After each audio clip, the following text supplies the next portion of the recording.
C'est un spectacle musical dont l'unique représentation sera donnée ce soir à la Halle au Grain. Ça s'appelle La Vengeance du Bourdon, sur scène des chanteurs et des musiciens qui sont tous élèves collégiens ou lycéens de Midi-Pyrénées. Luc Truffert avec Michael Anne. On reste calme, c'est du mime. Vous n'ouvrez la bouche que pour chanter, on est bien d'accord? Ultime répétition sous la direction de François, le metteur en scène. Pour ces 400 lycéens et collégiens, c'est la première fois qu'ils se retrouvent tous ensemble sur les planches. Pour François, c'est une scénographie colossale.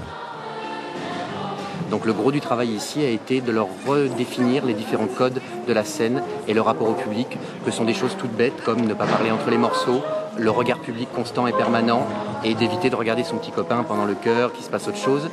C'est très compliqué ici pour eux à appréhender dans la mesure où ils ont une capacité de concentration comme tout adolescent qui est très courte et ici ils ont beaucoup de mal à intégrer le fait qu'on les voit derrière. Mais sinon vous êtes toujours... Merci beaucoup, voilà. L'histoire, 300 troubadours de Toulouse sont partis en bateau vers le nord et ils découvrent la culture celtique.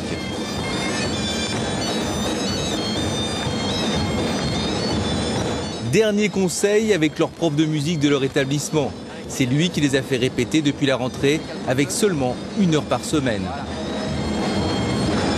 Alors l'intérêt pédagogique, c'est bien sûr de faire chanter, parce que c'est l'essentiel du cours de musique, de faire chanter, d'avoir une production vocale, d'apprendre la rigueur, d'apprendre à chanter à plusieurs, c'est-à-dire c'est écouter l'autre, c'est chanter soi-même, tenir sa partie. Par exemple, quand quelqu'un il se trompe, par exemple dans les répétitions, ça m'arrivait.